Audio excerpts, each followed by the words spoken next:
Hello and welcome to this tutorial on the theme from the Hunger Games. Before we get started, I'm going to ask you to set up your keyboard slightly differently.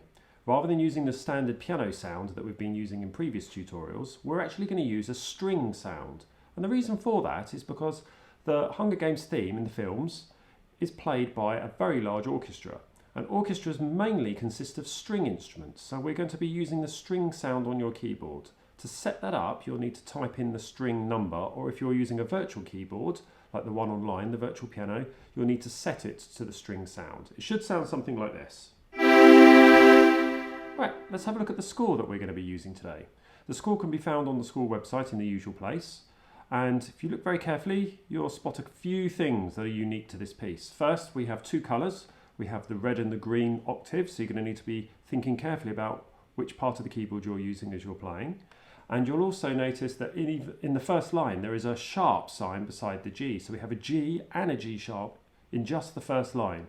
Now how do you find those sharps? To remind you, if I go to the keyboard at the bottom of the screen, there's the G that you can see flashing there as I play it. And the G sharp, the second from last note on that line, is the black note to the right of the G. Let's just have a listen to that. So the note that you can see flashing now is G sharp. So if I play that first line very slowly, C, E, G, G sharp, and then G. So it has those notes. Right, let's have a look at what that first line should sound like if I play it correctly. It sounds like this.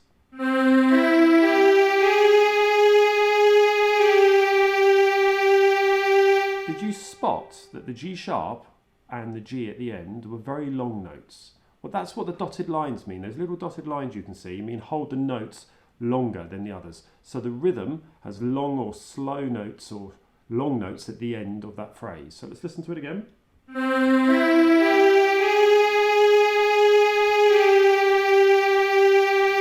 If I say the notes as I play them, C, E, G, G sharp, G.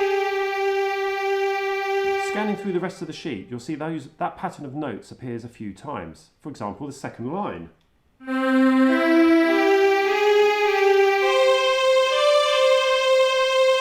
Now, the very last C on that line, I'm not going to play just for now. Just the very last C, the red C, the very last one. I'm not going to play it just for now. Just listen to that second line again.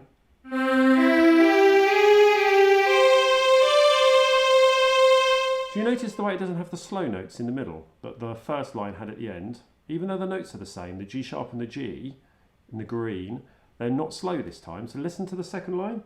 C, E, G, G sharp, G, C, B, C. And remember, we're missing that last C, and I'll talk about why that is in a second. Before we do that though, this uses quite a range of the keyboard, so you're going to need to move your hand, and you use a bit of a sneaky thumb pass to get the thumb up, to move the rest of the hand up to get those red notes at the end of the second line. So let's have a look at the first line. This is how I play it. Notice I've got my right hand on the keys because this is a tune, so we use our right hand. And I'll play the first line first. Just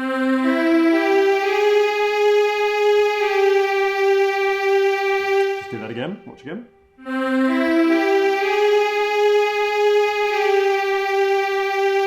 Second line, ready for the sneaky move.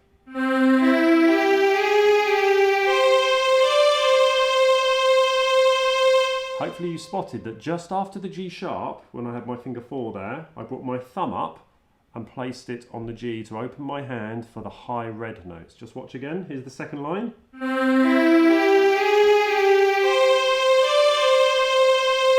One more time.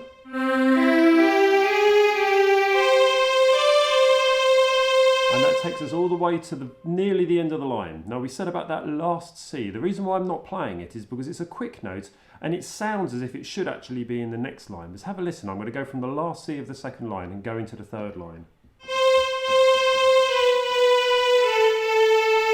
So C, C, B, B, A, A.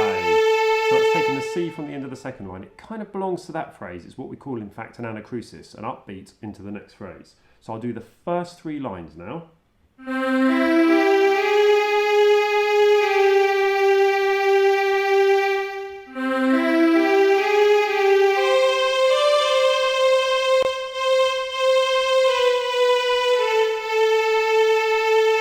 And now the fourth line.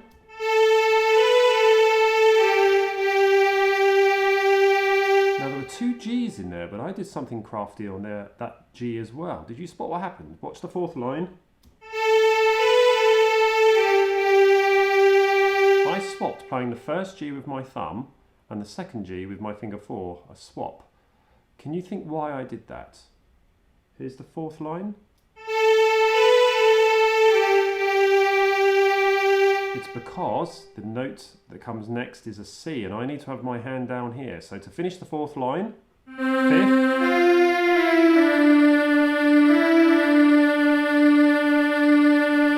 so remember your hand's up here when you finish the second line, third, fourth line, swap,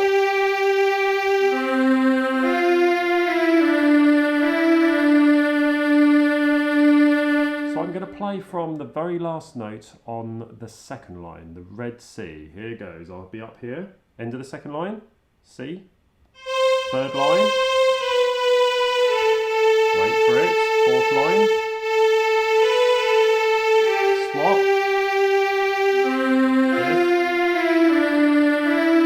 wait for it, and then the last line.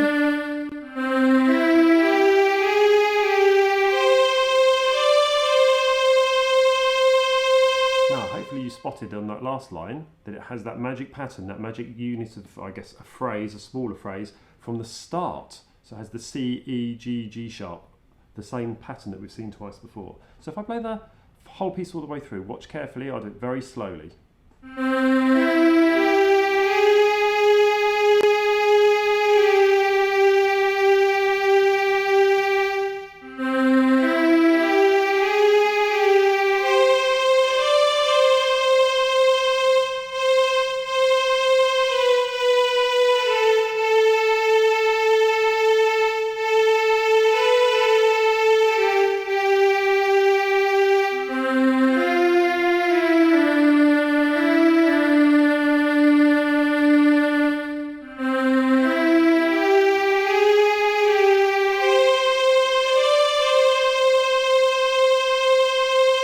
Now I'll play it at the proper speed so you can see all my fingers moving. Remember we label the fingers 1, 2, 3, 4, 5. So the opening 1, 2, 3, 4, 3, 1, 2, 3, 4, 1, 4, 5, 4.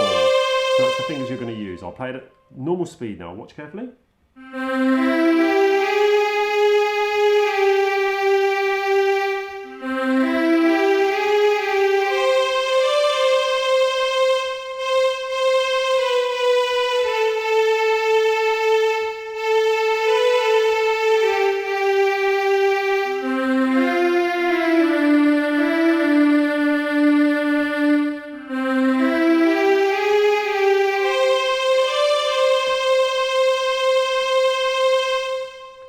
Okay, what follows next is me playing the accompaniment, the background music, you can then play over the top. So when you've learnt to play the Hunger Games theme, you might like to try playing along with me playing the accompaniment.